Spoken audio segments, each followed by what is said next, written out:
right? So let's see fourth grand test reasoning explanation ma, right? See the question, first question చూడండి ఏమన్నాడు ఇక్కడ, ఇది analogy కిందికి వస్తుంది. ఓకే, అనలాగి టాపిక్ ఉంటుంది కదా, దాని కిందికి వస్తుంది. ఇక్కడ చూద్దాం, రైట్? ఇక్కడ ఏమన్నాడు, రివరు స్ట్రీము కదా, నదిలో ఏముంటాయి, ప్రవాహాలు ఉంటాయి, అంతే కదా, నదిలో ప్రవాహాలు ఉంటాయి. అదేవిధంగా సముద్రంలో ఏముంటాయి అని అంటే అలలు ఉంటాయి. ఏముంటాయి, అలలు ఉంటాయి. సముద్రంలో ఏముంటాయి, అలలు ఉంటాయి. సో అలలను మనం ఏమంటాము ఇంగ్లీష్లో, కరెంట్స్ అని పిలుస్తాము. ఓకేనా? సముద్రంలో ప్రవాహం, ఇప్పుడు రివర్లో ప్రవాహం ఉంటుంది కదా, నది ప్రవహిస్తూ ఉంటుంది, సో దానికి ప్రవాహం ఇస్తాము. అలాగే మనకు సముద్రంలో ఏముంటుందంటే అలలు ఉంటాయి, ఇది అనలాగి కిందికి వస్తుంది. ఆప్షన్ 2.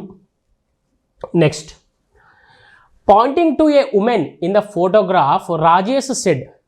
ఒక ఉమెన్ని పాయింట్ చేస్తూ రాజేష్ ఏమంటున్నాడటంటే, the only daughter of her grandfather is my wife. ఇక్కడ ఏమంటున్నాడంటే, the only daughter of her grandfather is my wife. How is Rajesh related to the woman అంటున్నాడు. రైట్, ఇక జాగ్రత్త చూడండి, the only daughter of her grandfather. ఎవరి grandfather? ఆ ఫోటోలో ఉన్న grand father. Her grand father అంటే చూడండి, గ్రాండ్ ఫాదర్ అంటే ఎన్ని జనరేషన్స్, ఈమె కంటే ముందు 2 జనరేషన్స్ ఉంటాయి. అంటే ఇక్కడ హర్ అని పెట్టుకుందాం, ఇక్కడ గ్రాండ్ ఫాదర్. ఓకేనా? ఎక్స్ పర్సన్ పెట్టుకుందాం, grand father. The only daughter of her grandfather is my wife. ఇప్పుడు ఇతని కూతురు అంట, ఎవరి వైఫ్? రాజేష్ వైఫ్ అంట కదా. ఇతని కూతురు సమ్ ఎక్స్ పర్సన్ ఉంటారు, వీళ్ళిద్దరికి పుట్టిందే ఈ పాప. రైట్, అప్పుడు ఏమంటున్నాడు, how is Rajesh related to that women. ఈ ఉమెన్కి రాజేష్కి సంబంధం ఏంటి సార్ అంటే, ఇతను ఆమెకి ఏమవుతాడంటే ఫాదర్ అవుతాడు. ఏమవుతాడు? ఫాదర్ అవుతాడు. Okay, next, in a certain code language clock is written as XLOLXP. Right, how is lotus be written in the same code. ఓకేనా? ఒక కోడ్ లాంగ్వేజ్లో ఏం చేశారట అంటే, క్లాక్ని ఏం చేశారంట, XOLXP రాశారంట. ఓకేనా? సో క్లాక్ ఉందనుకోండి, రైట్, క్లాక్ని XOLXP రాశారంట. రైట్, చూద్దాం ఇక్కడ. So clock CLOCK, clock. Right, దీన్ని XOLXPగా రాశాడంట. This is nothing but numbers అనేటి ఆపోజిట్ నెంబర్స్ తీసుకున్నాడు. ఇక్కడ ఆపోజిట్ ఆల్ఫాబెట్స్ తీసుకున్నాడు. ఆపోజిట్ ఆల్ఫాబెట్స్ ఎలా ఉంటాయి, ఇది కోడింగ్ డీకోడింగ్లో వస్తుంది. ఫర్ ఎగ్జాంపుల్ ఇక్కడ చూడండి, ఇక్కడ ABCDEFGHI. సో ఇది సరిపోతుంది కదా, స్పేస్ కొంచెం తీసుకుందాం, పెద్దగా తీసుకుందాం స్పేస్. ఇక్కడ చూడండి, ABCDEFGHIJKLMNOPQRSTUVWXYZ. ఇక్కడ చూడండి, సికి ఆపోజిట్ ఏముంది, ఎక్స్ ఉంది. ఎల్కి ఆపోజిట్ ఏముంది, ఓ ఉంది. అలాగే ఈ కోడ్ లోటస్ ఉంది కదా, ఈ లోటస్కి ఏమొస్తుందని అంటున్నాడు కోడ్. ఓకే, ఫర్ ఎగ్జాంపుల్ ఎల్కి ఇక్కడ ఏముంది చూడండి, ఎల్కి ఆపోజిట్, ఇక్కడ ఎల్కి ఆపోజిట్ ఏముంది, ఓకి ఆపోజిట్ ఏముంది, ఎల్. టీకి ఆపోజిట్ ఏముంది, జి. యూకి ఆపోజిట్ ఏముంది, ఎఫ్. ఎస్కి ఆపోజిట్ ఏముంది, హెచ్. సో మన ఆన్సర్ ఏంటి ఇప్పుడు, OLGFH. ఇక్కడ కన్ఫ్యూజ్ అవుతారు చూడండి. సో ఆన్సర్ ఏంటి, option 1. Okay, next. Right, okay, ఇది ఓన్లీ తెలుగులో ఇచ్చాడు క్వశ్చన్ ఇది. ఓకే, ఈ క్వశ్చన్ చూడండి, ఈ క్వశ్చన్ సింపుల్గా చూడండి. ఈ క్వశ్చన్ తెలుగులో ఇచ్చాడు, 4th క్వశ్చన్ యాక్చువల్లీ ఇది, అంతే కదా. ఓకే, ఇది 4th క్వశ్చన్ అనుకుంటా. కింది ప్రశ్నలు లిస్టులట. సో ఇది ఆల్రెడీ డిస్కస్ చేసాం మనం క్లాస్లో, మళ్ళీ చెప్తున్నా చూడండి. కవిత ఇక్కడ ఎవరున్నారట అంటే రజనీష్, కవిత రజనీష్, కవిత, సురేష్, గంభీర్ మరియు మహేష్ స్నేహితులు మరియు వివిధ ఆటలలో ప్రావీణ్యులు. రజనీష్ మరియు కవిత హాకీ మరియు వాలీబాల్లో ప్రావీణ్యులు. సురేష్ మరియు రజనీష్ హాకీ మరియు టెన్నిస్లో ప్రావీణ్యులు. గంభీర్ మరియు కవిత క్రికెట్ మరియు వాలీబాల్లో ప్రావీణ్యులు. సురేష్ గంభీర్ మరియు మహేష్ ఫుట్బాల్ మరియు టెన్నిస్లో ప్రావీణ్యులు. అయితే కింది వారిలో ఎవరు హాకీ, వాలీబాల్, క్రికెట్ ప్రావీణ్యులు? రైట్, ఇది అలా డిస్కస్ చేసుకున్నాం. చూడండి, ఇక్కడ వాలీబాల్ గురించి డిస్కస్ చేస్తున్నాడు కదా. ఇక్కడ వాలీబాల్ ఎవరెవరు ఆడతారు చూడండి. ఇక్కడ ఎవరు ఆడతారు? గంభీర్ మరియు కవిత. గంభీర్ మరియు కవిత క్రికెట్ మరియు వాలీబాల్ ఆడతారంట. అంటే ఇందులో ఎవరెవరిని ఎలిమినేట్ చేయాలి మనము? రజనీష్ని ఉన్న సురేష్ని ఎలిమినేట్ చేయాలి, అంతే కదా. అంతే కదా. నెక్స్ట్ ఇక్కడ చూడండి, ఇక్కడ సురేష్ గంభీర్ మరియు మహేష్ ఫుట్బాల్ మరియు టెన్నిస్లో ఆడతారంట. కానీ ఇక్కడ క్రికెట్ గురించి కూడా మెన్షన్ చేశాడు కదా. క్రికెట్ గురించి కూడా మెన్షన్ చేశాడు కాబట్టి మనకు గంభీర్ రాడు. సో ఆన్సర్ ఎవరు వస్తారు? కవిత వస్తుంది. Simple one. Okay, next directions. In which of the following 3 or 4 alternatives are same in a certain way out of 4, 5? Right, ఇందులో ఏది కొంచెము డిఫరెంట్ ఉంది అని అడుగుతున్నాడు, ఆడ్ వన్ అడుగుతున్నాడు. రైట్, ఇక్కడ చూడండి, go to, sheep, cow. Go to, sheep, cow. వీటిని మనము పాలకి లేకపోతే ఏదో ఒక దానికి వాడతాము. రైట్, కౌను పాలకు వాడతాము, లేకపోతే మనం పొలం పనులకు వాడతాము. షీప్ని వాటి మీటికి వాడతాము, గోట్ను కూడా మీటికి వాడతాము. బట్ దీన్ని దేనికి వాడతాము? దీన్ని దేనికి వాడము? డొమెస్టికేషన్కి వాడతాము. ఈ మూడింటితో పోలిస్తే ఇది డిఫరెంట్గా ఉంది కదా. సో మన ఆన్సర్ ఏంటి? Option B. Next directions of the following, ఇంతకుముందు డిస్కస్ చేసింది.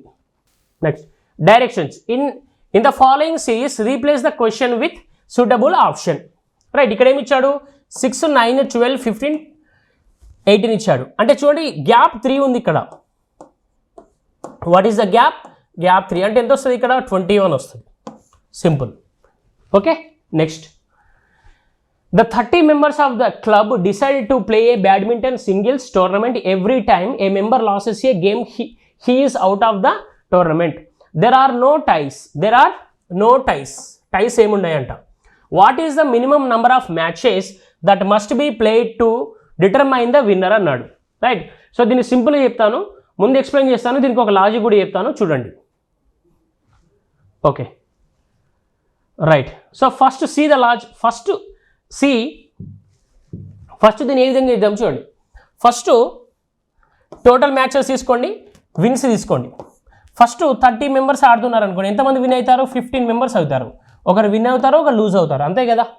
అలాగే ఇప్పుడు ఈ 15 మెంబర్స్లో ఈ 15 మెంబర్స్ ఆడితే 7 మెంబర్స్ విన్ అవుతారు, ఇంకొకరు డ్రా అవుతుంది కదా.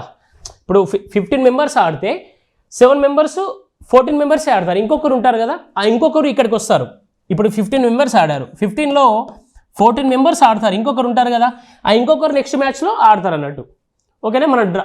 సో ఎక్స్ట్రా ఆడతారు వాళ్ళు. అంటే ఇక్కడ 7 ఉంది కదా, అప్పుడు ఈ 1 మెంబర్ని యాడ్ చేస్తే ఏమవుతుంది? 8 అవుతారు.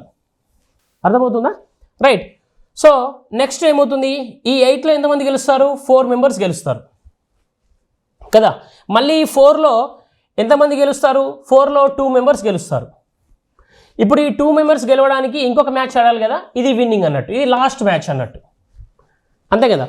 ఫస్ట్ 30 ఉంటే 15 గెలుస్తారు, తర్వాత 15 ఉంటే 7 గెలుస్తారు, ఒకరు ఇంకొక మ్యాచ్ ప్రమోట్ అయిపోతారు. అంటే ఈ 7 మెంబర్స్తో ఇంకొక అతను ఆడతాడు, 8 మెంబర్స్ అవుతారు. అప్పుడు ఈ 8కి 4 అవుతారు, మళ్ళీ 4కి 2 అవుతారు, 2కి 1 గెలుస్తారు. So he is the winner. Okay, so total ఎంత అని? 22, 26, 29. టోటల్ ఎంత? 29. సార్ ఇదంతా వద్దు సార్, ఇదంతా వద్దు సార్, సార్ మాకు మ్యాచెస్ విన్ డైరెక్ట్ ఆన్సర్ కావాలి సార్ అంటే, మనకు number of matches minus number of persons -1, number of persons -1, number of persons ఎంత? 30 -1 29. ఈ విధంగా కూడా రాసుకోవచ్చు, మీరు ఎలా రాసుకున్నా పర్లేదు. ఓకేనా, right. Next directions. In these questions relationship between, దీని arithmetic questions, arithmetic reasoning questions అంటారు వీటిని. చూద్దాం. ఇక్కడ స్టేట్మెంట్ ఏమి ఇచ్చాడు, A greater than B greater than C, ఇంకోటి ఏమి ఇచ్చారు, D greater than E greater than F, next D greater than C కదా. వీటికి రిలేషన్ ఎస్టాబ్లిష్ చేద్దాం ముందు. ఫస్ట్ చూడండి, A greater than B greater than C and D greater than C అంటే ఇప్పుడు ఇక్కడ ఏమవుతుంది, A greater than B greater than C greater than D, అంతే కదా, డి గ్రేటర్ దెన్ సి కదా. ఓకే, అప్పుడు D greater than E greater than F అంటే D greater than E greater than F, ఒక రిలేషన్ ఎస్టాబ్లిష్ చేసాం. Next conclusions ఏమున్నాయి చూడండి. Conclusion E greater than C, conclusions E greater than C అంట. ఇక్కడ C greater then ఈయా లేకపోతే ఈ greater then సియా, ఈ గ్రేటర్ దెన్ సి కదా, సారీ సి గ్రేటర్ దెన్ ఈ కదా, అంతే కదా. సింపుల్ కావాలంటే ఇలా రాసుకోవచ్చు, 1 2 3 4 5 6 కదా. ఇప్పుడు సి వాల్యూ ఎంత ఉంది, సారీ రివర్స్ రాసుకున్నాం కదా మనం, చూద్దాం. C greater than E greater than A B C D, D greater than E greater than కదా. సో దీన్ని 1 2 3 4 5 6 కదా. చూడండి సి వాల్యూ ఎంత ఉంది 4, డి వాల్యూ ఎంత ఉంది 3, బట్ మన క్వశ్చన్ ఎంత ఇచ్చాడు, ఈ వాల్యూ ఎంత 2, సి వాల్యూ ఎంత 4 కదా. ఈ గ్రేటర్ దెన్ సి అవుతుందా, కాదు. నెక్స్ట్ ఎఫ్ వాల్యూ ఎంత ఉంది చూడండి, F value is 1, B value ఎంత 5, ఎఫ్ గ్రేటర్ దెన్ 1 కాదు. So what is answer, neither 1 nor 2. ఇట్లా సింపుల్గా చేయాలి. Okay, next one, find the angle between the hands of a clock at 8:20. ఓకేనా, 8 to 8:20. చాలామంది ఏం చేస్తారు, ఇలా డ్రా చేస్తారు, ఇది రాంగ్. దీనికి ఒక ఫార్ములా ఉంటుంది, ఆ ఫార్ములా గుర్తుపెట్టుకోండి. What is the formula, theta equals to 11/2m minus 30h modulus. Modulus ఎందుకు సార్ అంటే మాడ్యులస్లో నెగిటివ్ ఉంటే పాజిటివ్ అవుతుందని అందుకు తీసుకుంటారు. Okay right. So 11/2m, what is the m, m అంటే ఇది మినిట్స్, ఇది హవర్స్ కదా. m అంటే ఎంత 20 మైనస్ 30h. ఓకే, ఇప్పుడు ఎంత వస్తుంది, 110 మైనస్ 240, మాడ్యులస్ కాబట్టి పాజిటివ్ అవుతుంది. ఎంత వస్తుంది, 130 degrees. 130 degrees. What is answer, 130 degrees. ఓకేనా, right. Next one, a man goes 5 kilometers to the east and then he turns right and goes 4 kilometers. Then he turns left and goes 5 kilometers. Which direction he is facing now? Okay right, ఇది సింపుల్గా చేయొచ్చు. Right, చూడండి ఇక్కడ ఏమంటున్నాడు, a man goes to 5 kilometers to the east అంట. ఈస్ట్కి ఎంత వెళ్తున్నాడు, 5 kilometers వెళ్తున్నాడు కదా. రైట్, నెక్స్ట్ ఏమంటున్నాడు, దెన్ హీ టర్న్స్ రైట్, ఇది లెఫ్ట్ ఇది రైట్ కదా. Then he turns right and goes 4 kilometers. Then he turns left, left అంటే ఇది కదా, ఇది లెఫ్ట్ ఇది రైట్ కదా, and goes 5 kilometers. Which direction is facing now. ఇప్పుడు ఇతను ఇలా చూస్తున్నాడు ఇలా చూస్తున్నాడు, ఏ డైరెక్షన్ చూస్తున్నాడు, ఈస్ట్ డైరెక్షన్ చూస్తున్నాడు. ఓకేనా, so what is answer, east. Next, in the following series how many K's are there which are immediately preceded by N. Okay, N ముందు ఉంటుందట, తర్వాత కే ఉంటుందట, and immediately followed by U, K తర్వాత U follow అవుతుందట. ఎన్కేయు ఎన్ని ఉన్నాయో చూద్దాం. ఓకేనా, ఎన్కేయు, ఇక్కడ కే ఉంది, ఎన్ ఉంది, యూ లేదు. ఓకే, ఇక్కడ చూడండి ఎన్కేయు, నెక్స్ట్ ఎన్కేయు, ఇక్కడ ఏది లేదు అంటే ఎన్ని ఉన్నాయి, ఎన్కేయు 2 ఉన్నాయి, 2 కాబట్టి 2 is the answer. Okay, next one, which of the following is a leap year అన్నాడు. ఏమన్నాడు, which of the following is a leap year. So leap year is divided by 400. Okay, sorry, leap year divided by 4. డైరెక్ట్గా ఏది 4తో divide అవుతుంది చూడండి, direct 2 digit number direct ఏది divide అవుతుంది, ఇది divide అవుతుంది. 7 into 4 28. ఓకేనా, ఈ హండ్రెడ్స్ మనం డిస్టర్బ్ చేయకూడదు. Next, if minus denotes the addition, plus denotes the subtraction, into denotes the division and divided by denotes the multiplication, then 7 minus 10 into 15 divided by 6 plus 4 అంట. Simple కదా, right. So minus ప్లేస్లో ఏం రాయాలి, plus రాయాలి, next into ప్లేస్లో ఏం రాయాలి, division రాయాలి. నెక్స్ట్ డివిజన్ ప్లేస్లో ఏం రాయాలి, మల్టిప్లికేషన్. ప్లస్ ప్లేస్లో ఏం రాయాలి, సబ్స్ట్రాక్షన్. సో 7 + 10 10/5 అంటే 7 + 2 × 6 - 4 అంతే కదా. సో ఇప్పుడు ఏమొస్తుంది, 7 + 12 - 4 ఎంత వస్తుంది అప్పుడు 15. What is the answer 15. Okay. Next from the given word select the word which can not be formed using the letters అన్నాడు. విచ్ కెన్ నాట్ బి ఏది ఫామ్ చేయలేమన్నాడు. ఇక్కడ ఏమిచ్చాడు, ఆల్టర్నేటివ్స్. ఏమిచ్చాడు, ఆల్టర్నేటివ్స్.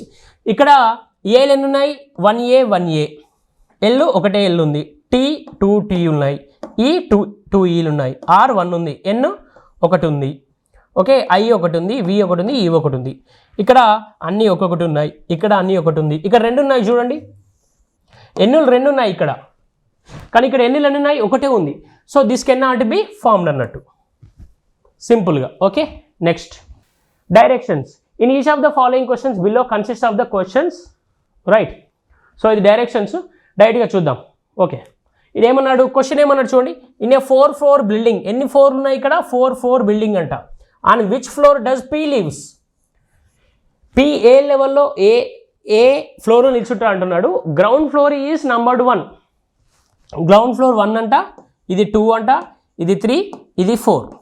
ఓకే రైట్, జాగ్రత్త చూద్దాం చూడండి. First P lives exactly above R's flat and whose flat is exactly above S flat.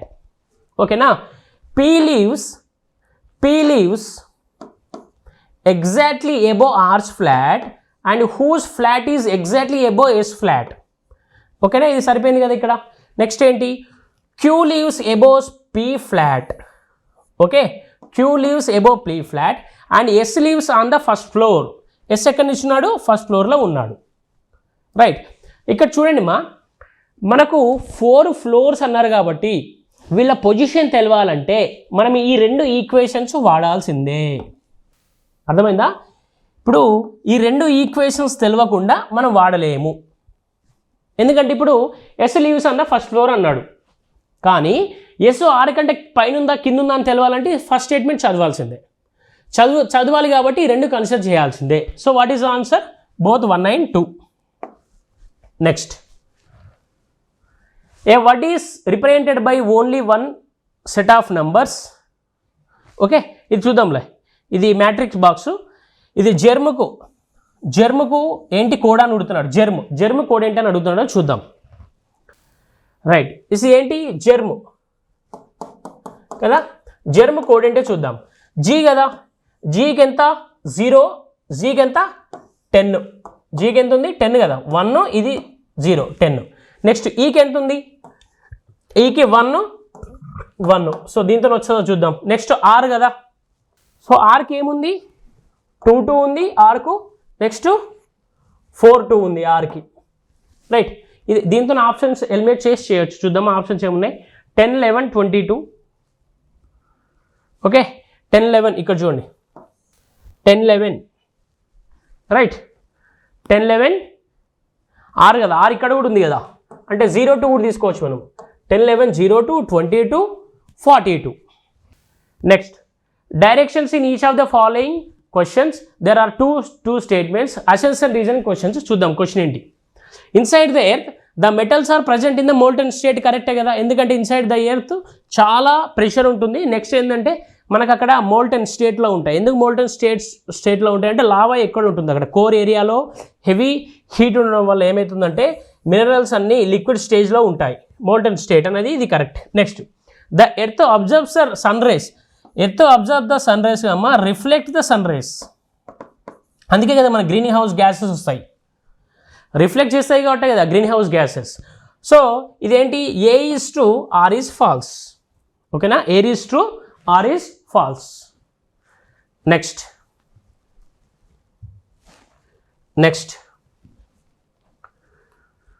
Study the following information to answer the given. 8 friends A, B, C, D, E, F, G, H are sitting in a circle facing the center, not necessarily in the same order, and conditions like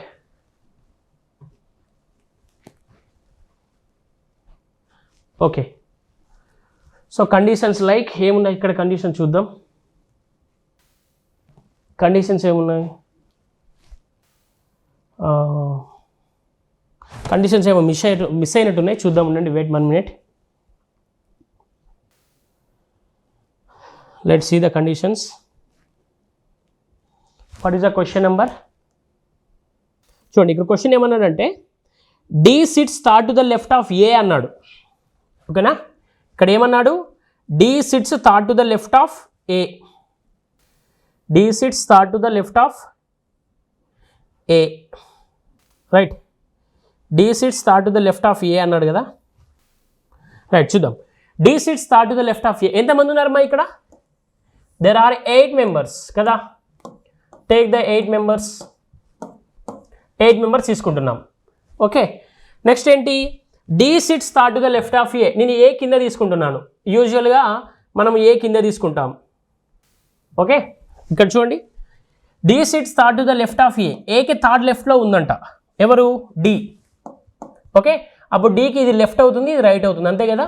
left right కూడా తీసుకోవాలి, జాగ్రత్తగా చూడాలి, ఇది left ఇది right. Next E sits to the immediate right of A. ఇక్కడ E ఉంటాడంట, ఎవరు? E. Next B is థాట్ to the left of D.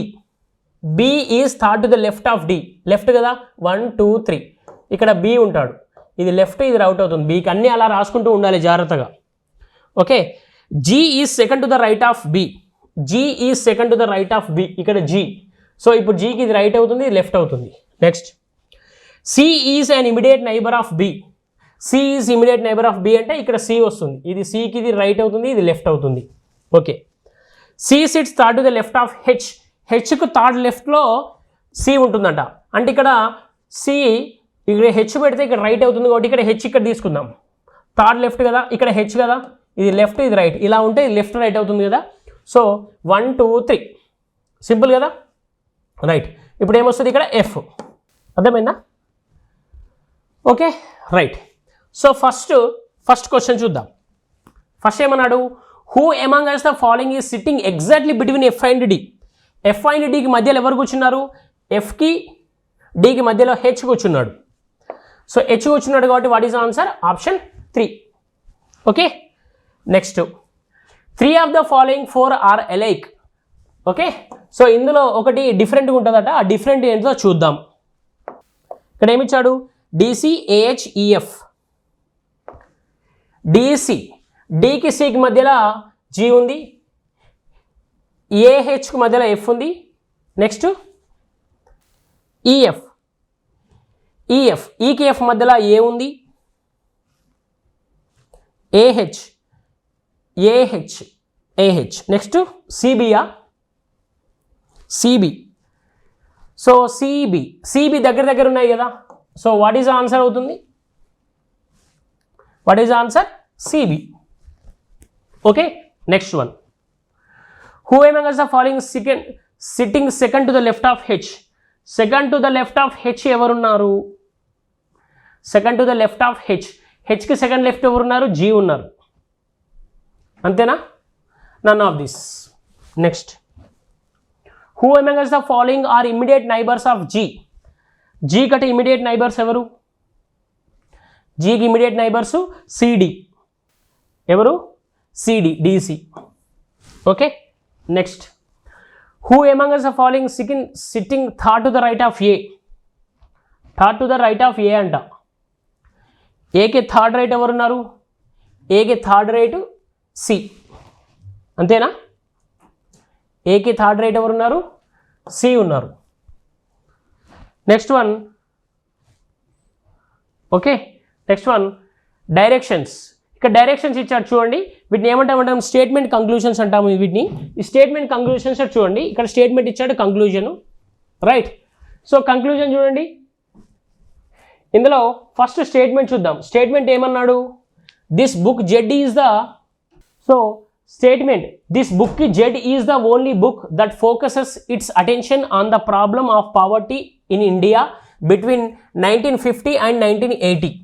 Conclusions: there was no question of poverty before 1950. Before 1950 గురించి అక్కడ ఎక్కడ మాట్లాడట్లేదే, మాట్లాడేది 1950 to 1980 మధ్యలో మాట్లాడుతున్నాడు. సో మన 1950 బిఫోర్ మన ఎక్కడ మాట్లాడలేదు కాబట్టి ఈ కంక్లూజన్ తీసుకోలేము. Next, no other book deals with the poverty in India from 1950 to 1980. Right, ఇది కరెక్ట్ అవుతుంది. చూద్దాం, ఎందుకంటే this book Z is the only అన్నాడు. ఓన్లీ అన్నాడు కాబట్టి వేరే బుక్స్ ఏవి లేవన్నట్టు అక్కడ. ఓకేనా, ఓన్లీ ఇది ఒక్కటే బుక్ ఉంది కాబట్టి ఈ బుక్కే డిస్కస్ చేస్తుంది 1950 to 19 మధ్యలో ఏ పావర్టీ ఉందో. So what is the answer అప్పుడు? Only 2 conclusion follows. Okay, next directions same మళ్ళీ. ఓకే, ఇక్కడ ఏమన్నా చూడండి, should school education be made free in India. Tree కాదు ఇది, ఫ్రీ ఇన్ ఇండియా. ఓకేనా, స్కూల్ ఎడ్యుకేషన్ ఫ్రీ చేయాలా వద్దా అంటున్నాడు. Yes, this is the only way అన్నాడు. ఓన్లీ సమ్ అంటే తప్పు ఎప్పుడైనా గుర్తుపెట్టుకోండి, ఆర్గ్యుమెంట్స్లో ఓన్లీ ఉండకూడదు. Next, no it will add to the already heavy burden on the exchequer. Absolutely correct. Free చేస్తే అబ్సల్యూట్లీ మనకి ఎక్స్చెక్చర్ మీద బర్డెన్ పడుతుంది. మీరు ఎక్కడ గుర్తుపెట్టుకోండి, ఫ్యాక్ట్స్ చెక్ ఎప్పుడు చేయకూడదు ఆర్గ్యుమెంట్లో. అది వీక్ ఆర్గ్యుమెంటా స్ట్రాంగ్ ఆర్గ్యుమెంటా, మనకి ఇచ్చిన స్టేట్మెంట్కి అది వీక్ ఆర్గ్యుమెంటా స్ట్రాంగ్ ఆర్గ్యుమెంటో తెలుసుకోవాలి మనం. ఓకేనా, రైట్. నెక్స్ట్, ఇదేంటి? Syllogism. Okay, all notebooks are pens. All notebooks are pens. ఇక్కడ డైరెక్ట్ రాసేద్దాం. ఆల్ నోట్ బుక్స్ అంటే ఆల్ అంటే ఎంత? 100 కదా, 150. సమ్ నో అంటే ఎంత? 100. ఇది కోడ్ ఇది ఐడియా ఉందనుకుంటా. ఇది 50, ఇది 50. రైట్, దీన్ని సింపుల్గా చేసేద్దాం. చూడండి, ఇది నో ఉంది కాబట్టి ఇక్కడ చూడండి, నెగిటివ్ స్టేట్మెంట్ పాజిటివ్ స్టేట్మెంట్ ఉంటే మనకి ఏమొస్తుంది? నెగిటివ్ స్టేట్మెంటే రావాలి. అంటే ఇక్కడ పెన్ను టేబుల్ ఉంది కాబట్టి ఈ రెండు నెగిటివ్ స్టేట్మెంట్స్ కాబట్టి కంక్లూజన్స్ కూడా నెగిటివ్ స్టేట్మెంట్సే రావాలి. ఇక్కడ చూద్దాం, పెన్ను టేబుల్ కదా, ఇక్కడ చూడండి పెన్ను పాజిటివ్ స్టేట్మెంట్స్ ఉంది అంటే రాంగ్. ఓకేనా, అర్థమైందా? నెక్స్ట్ ఇక్కడ చూడండి, some desks are notebooks అన్నాడు. ఇక్కడ చూడండి, some desks are notebooks. ఇప్పుడు దీనికి మధ్యలో ఈ నెగటివ్ స్టేట్మెంట్ ఉంది అంటే ఇది కూడా కాదు. నెక్స్ట్ ఏమన్నాడు? నెక్స్ట్ ఇక్కడ సమ్ ట్యాంక్స్ ఆర్ టేబుల్స్ అన్నాడు. ఏమన్నాడు? Some tanks are tables. Some tanks are tables. No tanks are pens. Some tanks are tables. ఇక్కడ ట్యాంక్ లేదే. Okay, all tanks are desks. ఇక్కడ ఒకటి మిస్ అయింది. ఇక్కడ ఏం మిస్ అయింది? All tanks are desks. All tanks are desks miss అయింది. అది క్వశ్చన్లో ఉంటుంది, ఇక్కడ ఇబ్బంది ఏం లేదు. సో ఇక్కడ ఏముంది? సమ్ ట్యాంక్స్ ఆర్ టేబుల్స్ అన్నాడు. Some tanks are tables. Okay, desks tables. Okay, right. So what is the answer? All tanks are tables. Tanks అంటే ఎంత? 100. డెస్క్స్ 100. సారీ, ఇది all desks are tanks. Okay, ఇది 100, ఇది 50. ఓకేనా? So what is the answer? Only 3 statement is correct. Okay, next directions ఇచ్చాడు ఇక్కడ. Okay, right, ఇవి ఇచ్చాడా? రైట్, ఇవి చూద్దాం. ఫస్ట్ ఏమన్నాడు? Vegetables potato cabbage. సో ఇదంతా వెజిటేబుల్స్ అయితే ఇది పొటాటో, ఇది క్యాబేజీ అవుతుంది. Option 2. Next, table chair furniture. So ఫర్నిచర్లో టేబుల్ ఉంటుంది, చైర్ ఉంటుంది. Option 2. Next, week day year. ఒక ఇయర్లో ఒక వీక్ ఉంటుంది, ఒక వీక్ ఇయర్లో ఒక డే ఉంటుంది. So what is answer? దీనికి ఏముంది ఆన్సర్ చూద్దాం. Option A. Okay, next, judge thief criminal.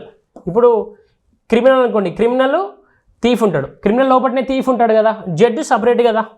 So ఇది చూద్దాం, ఇది ఏముంది? సో ఆప్షన్ ఈ.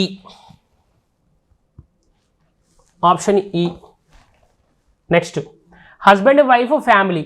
ఒక ఫ్యామిలీలో హస్బెండ్ ఉంటారు, వైఫ్ ఉంటారు. Right, so what is answer? Option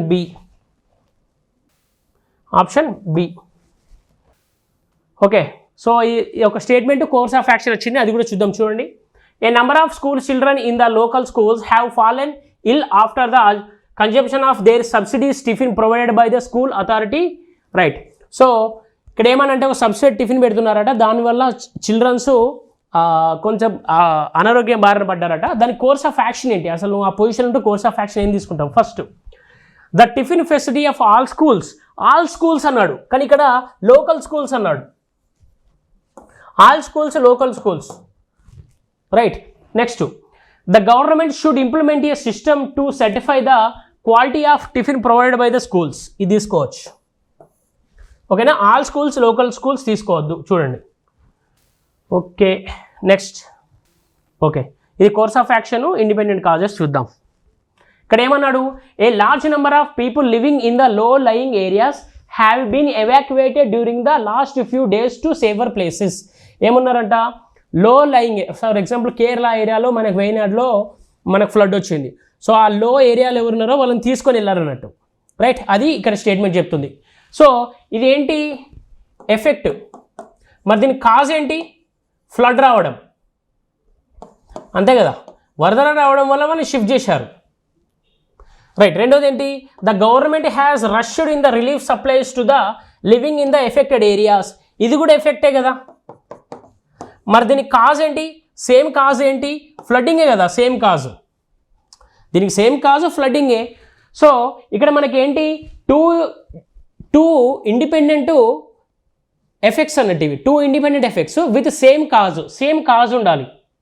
కానీ ఇక్కడ మనకు ఎఫెక్ట్స్ ఆఫ్ ఇండిపెండెంట్ కాజ్ అన్నాడు, ఇది సేమ్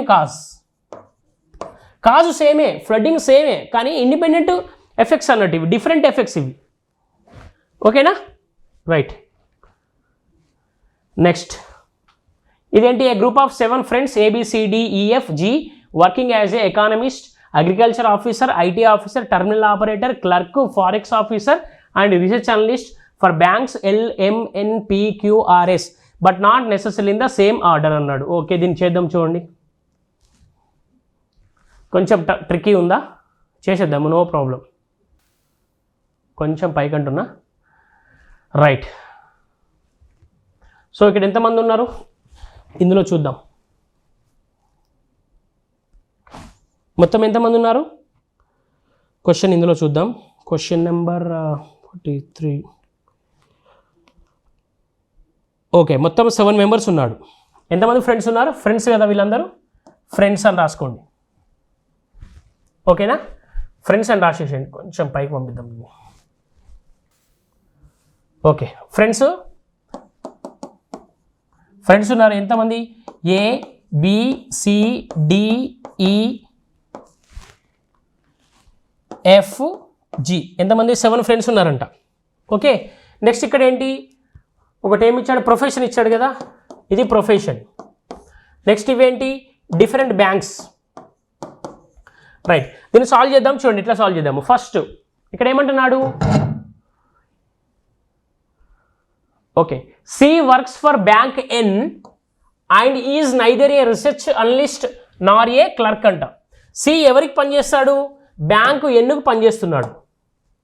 కానీ అతను ఏం చేస్తాడు, రీసెర్చ్ అనలిస్ట్ కాదు, నెక్స్ట్ క్లర్కు కాదు. ఇలా రాసేసుకోండి ఇవి. ఓకే, ఇక్కడ ఏమన్నాడు, C గురించి మాట్లాడు. C works for bank N.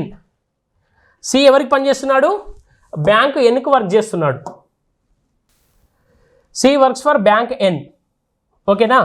ఇతను ఏమేమి వర్క్ చేయడు, రీసెర్చ్ అనలిస్ట్ చేయడు, క్లర్క్ చేయడు. సో C కడ రీసెర్చ్ అనలిస్టు, క్లర్క్ తీసేసాను, ఈజీ ఉంటుంది మనకు. నెక్స్ట్ ఏంటి, E is an IT officer works for bank R. E ఎవరంట, IT ఆఫీసర్ అంట, he works for bank R. Okay.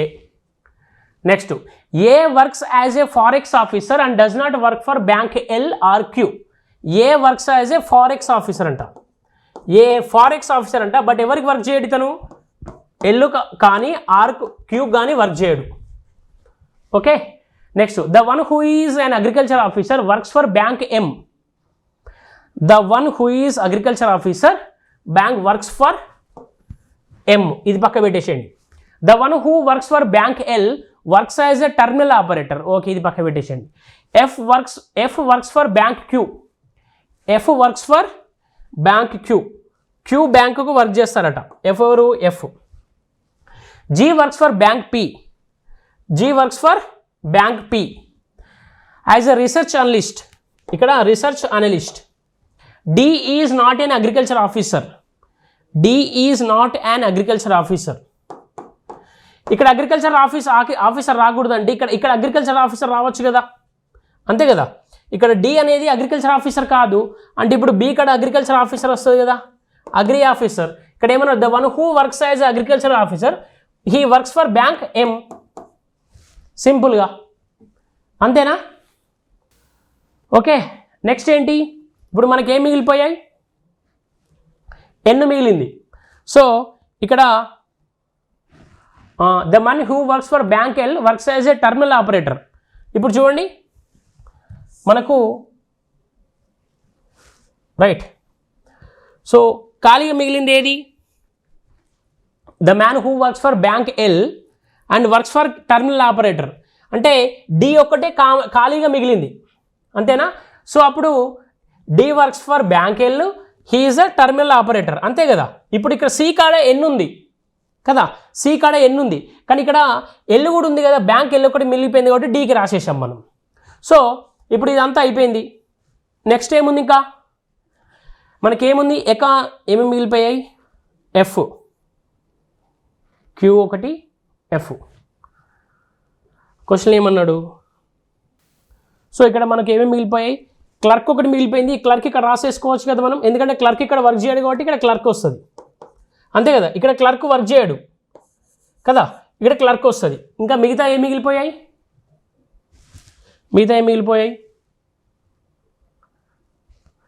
మిగతా చూద్దాం. వెయిట్. టర్మినల్ ఆపరేటర్, ఎకానమిస్ట్ మిగిలిపోయింది. So right here economist. ఎకానమిస్ట్ని ఇక్కడ రాసేసేయండి. Okay, economist. ఇక్కడ ఎకానమిస్ట్ రాసేసేయండి. సింపుల్ అయిపోయింది కదా. అక్కడ ఎల్ క్యూ రాదు, ఇక్కడ ఏమొస్తారు? HIJKL. ఇక్కడ ఏమున్నది క్వశ్చన్లో? ఎల్ క్యూరా అంటే HIJKL MNO PQRS, ఇక్కడ ఎస్ వస్తుంది, రైట్. సో ఈ విధంగా సాల్వ్ చేయాల్సి ఉంటుంది. ఇది ఇక్కడ, ఇది ఇక్కడ, ఇది ఇక్కడ, ఇలా చూసేసుకోండి. ఓకే, ఇప్పుడు వస్తుంది చూడండి, పక్కా రావాలి ఇప్పుడు, రైట్. ఫస్ట్ క్వశ్చన్ చేద్దాం చూడండి. ఇక్కడ for which bank does B work? B దేనికి వర్క్ చేస్తున్నాడు? బి ఎంకు వర్క్ చేస్తున్నాడు. B works for bank M. Okay, next. Who among the following works as a agriculture officer? Agriculture ఆఫీసర్గా ఎవరు వర్క్ చేస్తారు? మనకు వచ్చింది బి అనుకుంటా, నాకు తెలిసి agriculture officer B. Next, what is the profession of C? C is an economist, ఇంతకుముందే చూసాం. Next, what is the profession of the person who works for bank S? Bank S అంటే పైన వచ్చింది కదా, బ్యాంక్స్ ఫారెక్స్ ఆఫీసర్ అనుకుంటా నాకు తెలిసి. Bank S అంటే పైన వచ్చింది కాబట్టి forex officer. Okay, next. Which of the following combination of a person's profession and bank correct? D clerk, L wrong, clerk కాదు కదా. ఎఫ్ అగ్రికల్చర్, క్యూ కాదు. ఏ ఫారెక్స్ ఎమ్ బి కదా, ఇది ఎస్ కదా. ఓకే, ఇది కూడా కాదు, ఇది కాదు. బి అగ్రికల్చర్ ఆఫీసర్, బి కాదు కదా, బి అగ్రికల్చర్ ఆఫీసర్, ఇది ఎమ్ కదా. సో ఇవన్నీ నన్ ఆఫ్ దిస్ అమ్మ, దీనికి ఆన్సర్ లేదు. నన్ ఆఫ్ దిస్, దీనికి ఆన్సర్ లేదు, none of this. Okay, next. Directions which of the following? Okay, ఇదేంటి? Situation decision making, right. ఇక్కడ క్వశ్చన్ చూద్దాం. సో క్వశ్చన్ ఇక్కడ నుంచి స్టార్ట్ అవుతుంది, ఇదంతా డైరెక్షన్, ఓకేనా, రైట్. ఇక్కడ క్వశ్చన్ చూద్దాం చూడండి, ఏమంటున్నాడు? You have just been informed by your friend that he can manage the tickets for cricket match that is being held in the next day. It is India-Pakistan match which is a rare in your city and you are really keen to watch it. However, your boss does not ever grant leave by just giving one day notice. What should you do? ఇక్కడ simple ఏం లేదు. మీ friend ఏమన్నాడంటే ఇప్పుడు IPL matches జరుగుతున్నాయి కదా, అరే మనకి India Pakistan match ఉంది, సో మనం ఆ మ్యాచ్కి వెళ్ళాలి పక్కా, నేను టికెట్స్ అరేంజ్ చేస్తాను, రేపే మనకు మ్యాచ్, మళ్ళీ జీవితంలో ఇక్కడ చూడలేము అని చెప్పేస్తాను అన్నట్టు. అప్పుడు మీరు ఏం చేయాలి ఈ సిచ్యువేషన్లో? ఆఫీస్కి వెళ్ళాలా, మ్యాచ్కి వెళ్ళాలా? మీకు మ్యాచ్ అంటే బాగా ఇష్టము, మరి ఆఫీస్కి వెళ్ళాలి, రైట్? సో దీన్ని ఎలా మేనేజ్ చేయాలి? మరి తప్పు చెప్పాలా, లేకపోతే నిజంగా ఉండాలా, ఎవరి దగ్గర సజెషన్ తీసుకోవాలా అనే క్వశ్చన్ చూద్దాం ఇక్కడ, రైట్? ఫస్ట్ వన్ చూడండి. ఫస్ట్ ఏంటిది? ఫస్ట్ స్టేట్మెంట్ ఏమి ఇచ్చాడు? Notify the supervisor that an emergency has occurred and you want to avail office. Emergency అనేది రాంగ్ కదా, అసలు అది ఎమర్జెన్సీ కాదు, ఓకేనా? సో అది రాంగ్ అన్నట్టు. రెండోది ఏంటి? Ask your senior officer if you can suggest a way for your to be excuse so you can attend the match. Okay, ఇది చూసుకోవచ్చు. Inform your boss that you can not attend the office due to ill health. ఇది తప్పు చెప్పకూడదు, ఎప్పుడు మనం wrong ఇవ్వకూడదు. Cook up a story and ask your senior officer for a leave. అసలు stories అల్లకూడదు. So what is the answer? Suggestion తీసుకోవాలి, సరే ఎట్లా చేస్తే ఏందని ఒక సజెషన్ తీసుకోవాలి.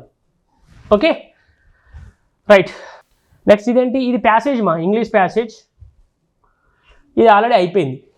Okay, so with this we completed today's exams. So MCQs discussion. So మీకు ఏం డౌట్స్ ఉన్నా వీటిలో కామెంట్ చేయండి, సో మేము డిస్కస్ చేస్తాం. Until then thank you so much, have a good day. Please subscribe to Epitome Police Academy. మీ ఫ్రెండ్స్కి share చేయండి దీన్ని, right? Then thank you so much.